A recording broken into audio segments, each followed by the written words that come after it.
Hello and welcome to the Property Podcast. Last week we had the theme music to The American Apprentice to lead us into the show. We're not doing that this week, but what we are doing is teaching you how to hire for your property team. I'm Rob B, with me is Rob D, and you're listening to the Property Podcast.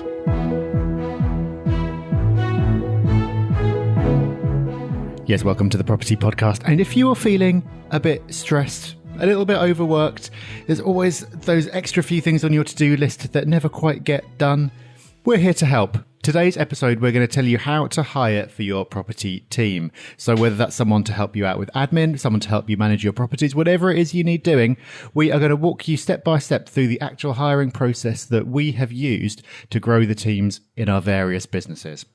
So if this is something that you've tried before and not had a lot of luck with, or you've never quite got around to starting because you don't know where to start, we are going to help you with that. We're also going to give you a cracking resource to help you with that. And we've got our favourite type of news story, which we'll elaborate on in a minute. But first, a quick word, Rob, about meetups. Yes, they are next week.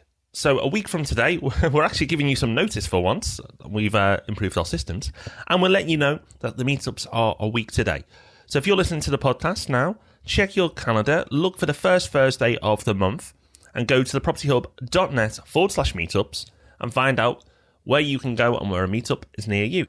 If you've not been to one before, you're mad. They're super, super friendly, lovely people, no selling, very relaxed, great bunch of people to network with.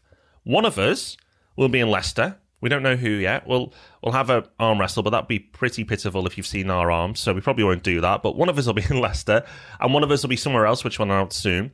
But if you're on our mailing list, then we'll update you via email and let you know where we're going. If you want to join us or avoid us, it's up to you.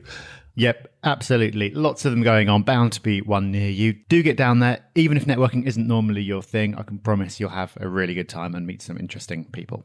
Now, I said our news story this week was our favourite type of news story, and that is because it's backing up something that we've been saying.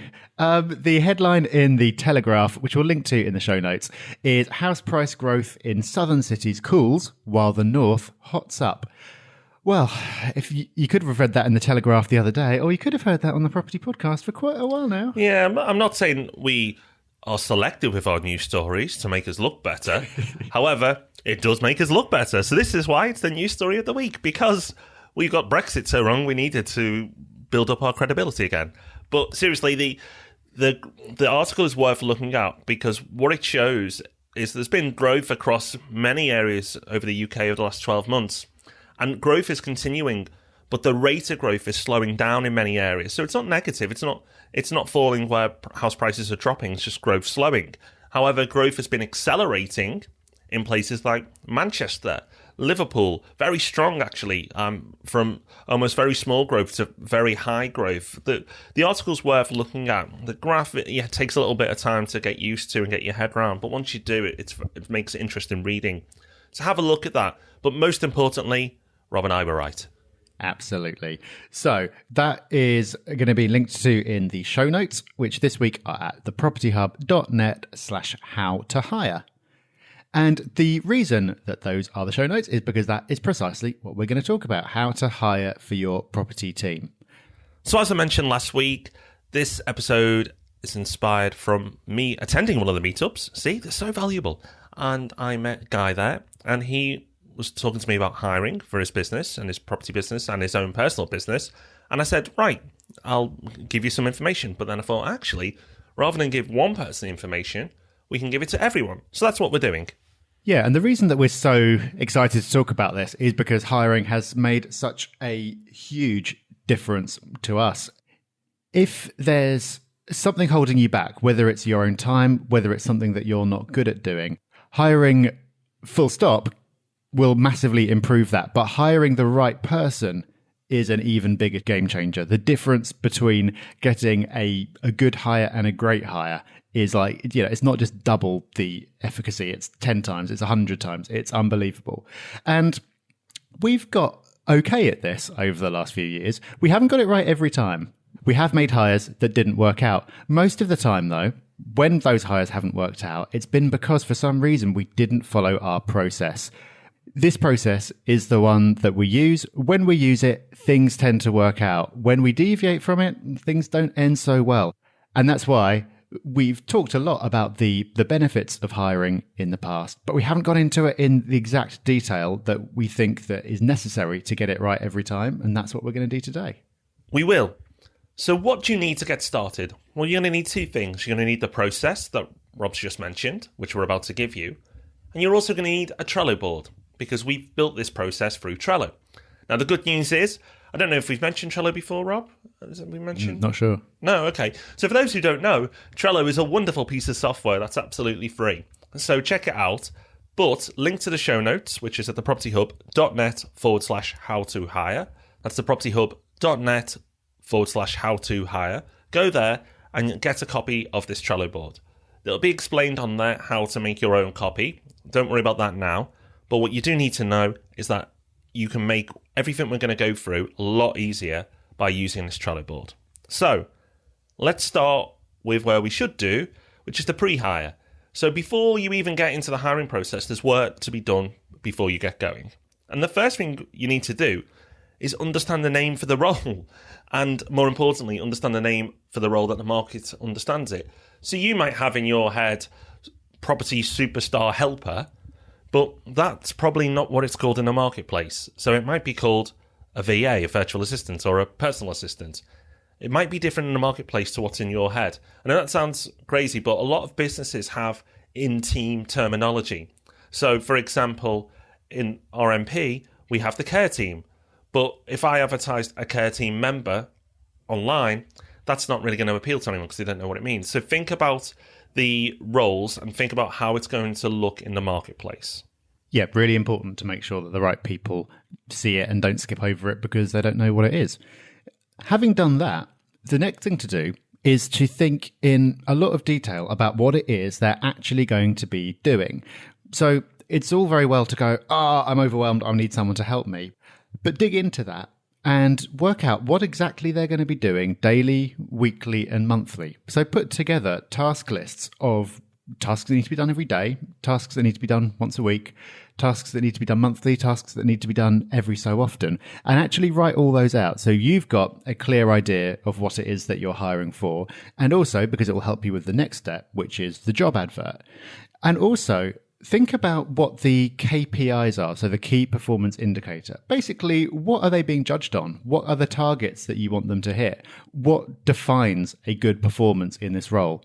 And doing this step, coming up with the tasks and the KPIs, isn't necessarily easy. It can involve quite a lot of serious thought. But it's really helpful because if you don't do that, then not only will you write a poor job advert and you won't get the best applicants because it will be vague and people won't know quite what it is, but also you won't have defined success to yourself. So you won't know whether to be happy with your hire, whether they're performing or not. So it's these kind of things. This pre-hiring is really, really important because if you get it right, it makes everything else a lot easier. As Rob touched on, the job advert, make sure it's appealing. Don't be dull. You're probably not dull, so don't make sure your advert isn't dull. A really good headline can make a difference. People are going to scan through different roles, and if you've got a catchy headline, then it will get clicks and people will investigate further. You've then got to make sure the role's appealing from that point on, but make sure you write good copy. And then, just as important, post it in the right place. So, for yellow lettings, where everybody pretty much works remotely, advertising in the London Evening Standard is not the best place to place an advert. Even though lots of people will see it, that's a poor choice. So for yellow lettings, because we are open for people to work anywhere in the world, we put it on one of the websites we use. It's called Working Mums. Working Mums is a great website, which is basically mums all around the world who are looking for work but want to work from home. So for yellow lettings, it's a perfect marriage. We find lots of good people there. But think about your role, think about the type of person, think about the places they're going to be looking, and advertise accordingly. Don't waste money in places that your ideal audience is not going to be. And then the final step of the pre-hiring process is thinking about an appropriate skills test for the role. So how are you actually going to test whether someone can do the job? Because, okay, someone might be able to talk a good game in interview, but a lot of people can talk very convincingly about what they've done in the past and how great they are, but that doesn't necessarily mean that they're going to be able to do what you're hiring them for. So a skills test is a really important step. Now, there are going to be some occasions where this is something standardized. So, for example, if you're hiring a bookkeeper, there are actual existing tests for specific pieces of software or just kind of bookkeeping knowledge in general. So that's fine. On other occasions, you might want to create your own skills test with get them to actually do a few of the real world type tasks that you're going to want them to do in the job. But whether you're creating one or just finding one, identifying that skills test is very important because you might have a good feeling about someone from interview, but that's going to be what really gives you the confidence to go ahead and make the hire. So you'll need that later in the process, but decide what it is before you get started. And having done that, you can finally get started. Right. So there's a few steps here. And remember, we're going to give you a board, so we're going to whiz through them. But to start with, we ask for people's CVs, but we also ask for a brief application form to be filled. You can use something like Google Forms. If you're a bit more techie, you might want to move on to Gravity Forms. It doesn't really matter, but a basic online application form. Not a lot of questions. We often just ask one, but maybe 1 to 3 questions along with the CV. That helps because lots of people just fire the CVs in, but if they have to answer questions as well, it requires some effort. Then when you look at those answers, if people have given one-line answers, sometimes even one-word answers, yes, it does happen a lot, then you can rule them out straight away because they really don't care and they've not put the effort in. So straight away, you can start ruling people in and out. And on your Trello board, you're going to start marking them with labels. So green, if you're moving them forward, red if it's a rejection, and so on. And then it goes without saying that you email the people accordingly. We're not going to go into that level of detail here, but for each stage, you email the yeses, email the nos, and so on. So after you've started to move the people forward, you've got some good application forms in, you've got some good CVs in, you want to move to the next step, which is kind of a nice little hack. It's an audio recording. Yeah, this is one of those things that we started doing and it really made a big difference.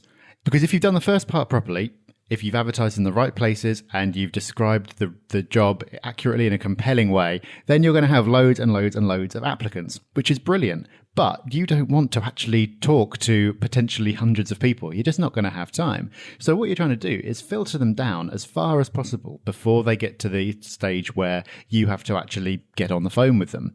So what we've added in is an audio recording where basically we get them to call up and answer a question by leaving an answer phone message.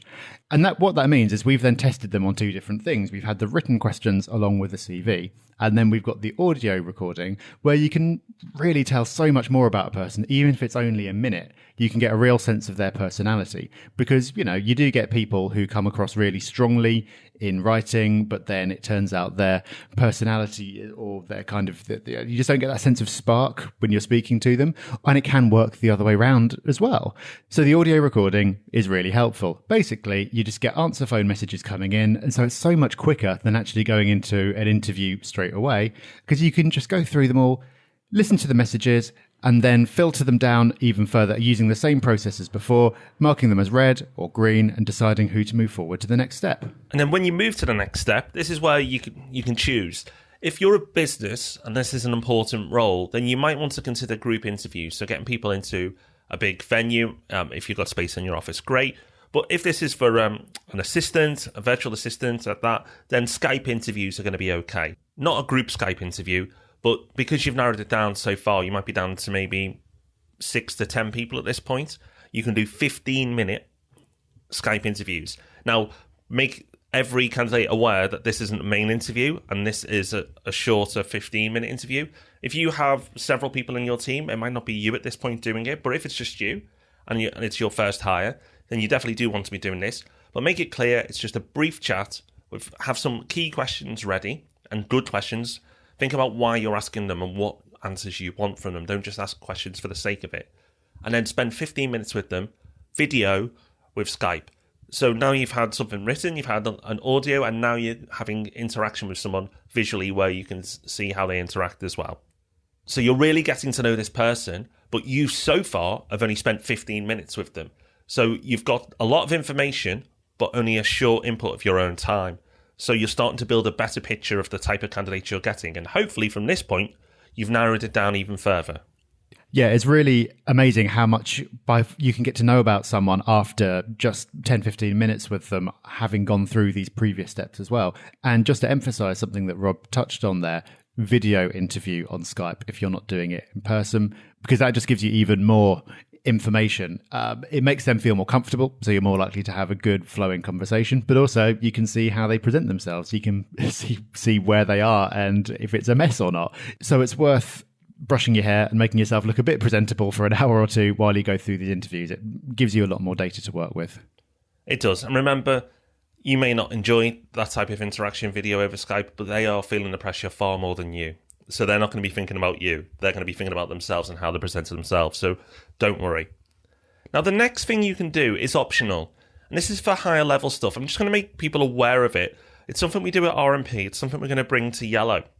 But we do personality profile tests. And the one we use is Talent Dynamics. We've talked about Myers-Briggs before as a test you can do for free. Talent Dynamics isn't free. It costs about £50 a test. That sounds a lot, particularly if you're doing it for 2 or 3 people. However, if you understand it and use it correctly, it's worth its weight in gold. Now, I must admit, when this concept was introduced to me, I was skeptical. I always was about these things, but the more I've learned and the more I dig in, it's a very, very useful tool. I wouldn't say use it at this point if it's something you're not familiar with, but if you can get some coaching or read up on it on how to use it and best practices, then it could be something worth considering. However, if you just want to get an idea of the personality, maybe a free test like the Myers-Briggs test that we discussed before might be okay. Feel free to miss this step out, but I just thought it was fair to mention that we do it, and we'll be doing it across all our businesses soon, because we wanted to give you our full process. But you might not want to use it because it could be a wasted step if you don't understand how to interpret it correctly. Yeah, it depends what you're hiring for, really. Like, some of this might be considered overkill. Like, if you're hiring someone off a site like Upwork to go and scrape data off Rightmove for you for a couple of hours a week, you're not going to want to start busting out the Talent Dynamics profiles. It would just be severely overkill. But there'll still be principles that you can take from the process that we work through. You can take the same ideas, even if you water it down a little bit. But there'll be some roles, like if you're taking someone on to work very closely with you or to manage a portfolio for you, when you're absolutely going to want to do all of this, because the cost of getting it wrong is quite severe and the reward of getting it right is equally impactful on your business. So that's an optional step, the Talent Dynamics. But having got this far, the next step is to invite the people who've made it through all the filters so far to either a face-to-face interview or to a Skype interview. But before you actually get to that interview, a non-optional step, something that is really important, is to discuss where you're up to with a trusted advisor. And Rob, I know this is something that you feel has made a really big difference since you've started doing it. Absolutely. This process, it might be very much you controlling it and you're taking someone through every step. It's a very big decision. I mean, unless it's, as Rob said, someone doing some basic work 2 hours a week. But if it's a bigger hire than that, it's a big decision bringing someone on board. You're going to have to work with them a lot. You've got to make sure you're doing the right thing. So speaking to someone about the person you're looking to hire can make a big difference. Now, we use the word trusted advisor. That may be somebody you respect in the industry who's hired a lot of people before. It might not be some formal relationship, but somebody you can ask. Rob and I discuss it with each other. We'll discuss it with the management team. I'll discuss it with some of the mentors or unofficial mentors that I know. It's good to get it out your head and talk it through. And actually, you find that you might not ask anything, but just talking out loud about your thought processes and what you think of each candidate often helps you get to a point where you're like, right, I can hire that person. I did that yesterday. I actually offered a job to someone yesterday, and that was after doing a final. I'd done this step already once. And then after both final interviews, it was down to 2 people. I then spoke to someone again, a different person this time, ran through it and actually did more of the talking, but it was just helping me get it out my head, go through the process. And by the time I stopped rabbiting on, I went, right, made my decision. This is the person we're going to hire. But it helps. Get out of your head. Start talking about, the people who are in the final stage with somebody you trust, someone who's been there and done it, someone with a bit of experience, and get their feedback, but also just start talking about it. It helps. It's a key step. It doesn't sound like a big thing, but actually it makes a big difference. Okay, then finally, after all these steps, finally we get as far as the big face-to-face interview. Or it could be another Skype video interview, depending on the nature of the role. But either way, this is the big one. This is actually the step that whenever I've done job applications in the past, way back, and I hope I never have to do it again, but it always feels like you go straight in at this point. Like they'll get you into the office and they'll do a face-to-face interview. Such a waste of time. It's so much better to do all these other things first, because whenever we've done this process, we've ended up with maybe 3 people to do a final face-to-face or Skype interview with, and they've all been absolutely brilliant. It's very rare that we get to the end and we have a bit of an interview, because the process has weeded out the people who aren't the right fit. When you get to this interview, asking the right questions is really, really important. Interviewing is a skill. And it's a skill that we've certainly improved at. We a lot of people have said after we've hired them, and we've been talking about it later, they've said that they had no idea if their interview went well or not, and they found it really intense. I don't know if that's a good thing or not. I think it probably is, because we're not just having a chat and seeing if we get on, although that element is important. We're asking the right questions to find out if they're the right fit for the job and if the job's the right fit for them. Now, there are 2 really, really great resources that we've drawn on heavily for doing this. They're both by the same people. Their names escape me right now, but all this will be linked to in the show notes. There's something called the top grading method, and there's a book called Who. And both of those are by the same people. They've got a whole business and consultancy and coaching and this big thing around hiring specifically. And they've got masses of data going back decades. And they've developed a process that works. They tell you what questions to ask, how to structure it. And there are also questions that you can use that tap into specific traits that you're looking for. So if, for example, you're looking for someone who's highly proactive, you could just ask them, you know, are you proactive? But they're going to say yes, and that's not very helpful. But what this method does so well is it gives you questions that you can ask where there's no clear right answer. They can't easily tweak their answer to be what they think they want you to hear. It's not leading, but you can tell from the answer whether that person does have the trait that you're looking for. The difference between using questions like that versus doing what most people do, which is just kind of chatting away and talking about their past, is absolutely enormous. And it's very, very revealing, some of the answers that you can get, and it can completely change your perception of somebody. So those resources are highly, highly recommended. Then once you've done this, we're back to the skills test. So we mentioned this right at the start, but you want to be doing a final skills test. Now, this can be alongside the final interview or just after. So they've said they can do the work, and hopefully they can. And they may even believe they can do the work. So in their heads, they believe they can say, I can do everything you've asked of me. But the proof is in the pudding. So a basic skills test at this point could save you a lot of pain. We've done this before, and we accidentally missed this step out, and it cost us heavily. For that reason, we'll never miss it again. And that's the thing about this whole process. You may think, oh, well, it doesn't really matter. I'll chop, and do 2 of these things. Every step helps you in a different way and protects you in a different way. It protects the other people as well. Because remember, if you get it wrong, it's a bad situation not just for you. It's a bad situation for them as well. So adding all these steps helps. So a basic skills test, Rob's expanded on the type of things you can do before, so I won't go over that now. But make sure you carry it out. And the other thing to carry out that a lot of people don't do is obtaining references. And you want to ask a question during that process, just ask the standard ones, but try and catch them off guard at the end. And a question you want to ask, it's like, make them feel you're done. And they just go, by the way, for me to get the best out of this person, what's the one thing they need to work on? What do I need to help them with? Because that's when they switched off. They think they're done, that you've gone through the standard stuff, you're talking in a more casual way. And then that's when they reveal their potential weaknesses. Now, it's not that you're trying to find, oh, have I got a bad egg here? It's more that hopefully your process has found out that you've got someone really, really great. And often the references at this point aren't just standard, they're glowing. But that question can help you be aware of the potential weaknesses so you can help them do even better in their role when they start. So I found it very, very valuable.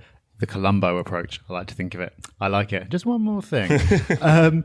So, having got to this point, you've done your final interviews. In my experience, you'll know that you've got this right because you're really, really, really excited about the person who you're going to hire. And you're also a bit nervous because you really want them to say yes. That is the position that you want to be in. If you're not there, then maybe it's time to go back and reconsider, because you don't want to be taking on someone just because you need someone. You really want to be excited and a little bit nervous at this point. So then you make them the offer, and having done that, having gone through all this process, you hire the right person. Fantastic. You've done a lot of great work, but there's one more critical step, and that is onboarding them well. This really is an episode in itself. It's not something we'll go into in massive detail, except to say that you could take the best person in the world, and if you just throw them in and don't give them any instructions, don't really tell them what's expected of them, and just leave them to it, maybe they'll do an okay job. But what are the chances that they're going to be as good as they possibly could be? They just won't be. It's really, really critical to onboard them well. You might have it in your head that having some kind of sink or swim scenario is going to be a good thing to kind of test their mettle. No. Give them every opportunity to succeed. It's really, really important. So, as you can see, that's pretty intense. I imagine a few of you going, oh, God, that's, I've never been through like that, anything before. And that's the point. We don't want it to be like any other recruitment process, because we want the very best people. Because as Rob said right at the beginning of this episode, the difference between an okay hire, not even a bad one, but an okay hire to a brilliant hire is worlds apart. Worlds apart. RMP, Yellow, the Property Hub, kind of the three things we're doing a lot of work in. They are big companies, but actually they haven't got huge teams. A lot of people are shocked by the size of the teams. Yes, we've got plenty of people, but compared to what we do, a lot of people are taken aback to go, wow, you get that much done with that many people? And the reason why is because we've got amazing people. If we didn't hire properly, we wouldn't have amazing people. So the difference they can make is huge. And the other thing is, it's really nice to work with people like this. Other people who have very high standards. Other people who want to succeed. Other people who are ambitious. Other people who set themselves, not just to do a good job, but an outstanding job. These are a pleasure to work with. And then when you don't get one right, they really stand out because everyone else is so, so good. So going through all these steps may seem like a chore, but it will be a game changer if you're hiring or plan to in the future. Yeah, it absolutely will. And so all the resources are going to be in the show notes this week, which are at thepropertyhub.net/how-to-hire. So you'll see some of the links to some of the things that we've talked about. And just to quickly mention as well, that there are going to be people you'll want to work with in property, such as accountants, mortgage brokers, solicitors, and so on, where you're not going to be able to go through this entire process. But if you familiarize yourself with the process, there are elements that you can use, such as some of the questions that you ask and the traits that you look for. So this applies for people who you're hiring directly, but you can also draw on the same concepts for people who are going to be working as external partners, because exactly the same applies. The difference between somebody okay and somebody great in those roles is absolutely worlds apart. So we've got a resource of the week, or maybe even two, coming up. Who knows? But first, we cannot go any further without an iTunes review. Well, as we're giving you two resources, we'll give you two reviews. They're both short. The first one comes from AS Leicester, and AS Leicester says, I've been listening to the podcast for a while now. I found the topics discussed really informative. From current trends to long-term strategy advice, you really have the whole property spectrum covered in one forum. Keep up the great work, Rob and Rob. And then Alexander Dab says, excellent podcast. The presenters Rob and Rob have a real knack of simplifying the property industry. I also enjoyed the resource of the week, as I'm very keen on keeping as productive as possible. Well done, and I look forward to the next episode. Well, thank you to you both. Thank you for your reviews. If you'd like to leave us a review, I'd say it's simple. It's not. But if you go through iTunes and persist, then we will read your review out in due course as a thank you. Well, our reviewer said that they look forward to the resource of the week. We won't have to keep them waiting any longer. This week's resource is a Trello board that will help you implement this process that we've talked about. So if you've been listening and trying to sort of scribble down notes and keep all this straight in your head, then the Trello board, when you see it, it'll make it all a lot clearer. You'll see how we structure it, because that's what Trello is so good at. It's really simple, but it helps you structure things and keep track of things. And it becomes really important because if you advertise and you have hundreds of applicants, which does happen, and it's happened to us just the last couple of weeks, it's quite a task to keep on top of everything. And Trello keeps that system rolling. It makes everything work. So we've saved you the effort of putting it together, and we've done it for you. So just follow the link in the show notes at thepropertyhub.net/how-to-hire. It'll take you to the Trello board. There'll be a card on there that tells you how to duplicate the board, so you've got your own copy to work from. And then if you haven't used Trello before, then what's wrong with you? Start using Trello now. This is the perfect excuse. And I think you'll find that you'll pick it up very, very quickly. So today we've given you the way to hire. But if you're starting out in the working world and you'd like to understand the other side of the spectrum, being someone interviewed and how to approach that and little hacks and approaches you can make to stand out from the crowd. Well, I was interviewed by James on the Graduate podcast. We'll link to it in the show notes. But if you listen to that, an interview there I gave us how to stand out, how to look like the best candidate possible. It's linked to property, but it applies really to any industry. So if you'd like to understand how to stand out in the interview process, then listen to that podcast as well. So there you go, 2 resources. Definitely. And it's worth saying that from hiring, from being on the other side of the table, it's unbelievable how easy it is to make yourself stand out. If you apply in the right way, you can get into the top 10% of applicants so easily. So if you are going to be applying for any kind of job, take a listen to Rob's interview, because just doing a couple of things can absolutely change everything. It's if you've never been in the position of having hundreds of CVs sort of being thrown at you, you don't understand quite how samey a lot of them are and how easy it is to just do a couple of things that catch the attention and put it across in the right way. So, well, for a start, who doesn't want more Rob B in their lives? But anyway, do listen to that podcast, because the tips that you'll get in there will make a huge difference if you are applying to a job in property or anything else. I'm going to enjoy next week's podcast, Rob, and I know you are too. Next week, we're looking at, are you the right kind of person to invest in property?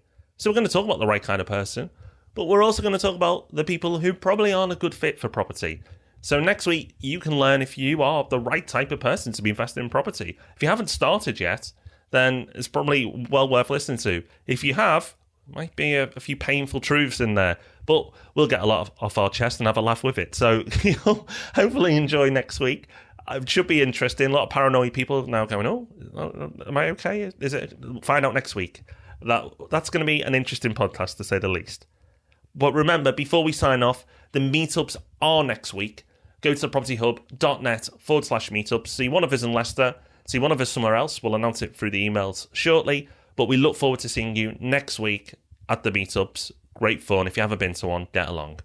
Yep, so we will see you there. We'll also see you back here next Thursday morning, and we'll see you for Ask Rob and Rob on Tuesday morning, regular as clockwork. So hope you've enjoyed this episode. Have fun in the show notes digging into all the resources, and we'll see you very soon. Bye-bye. Bye-bye.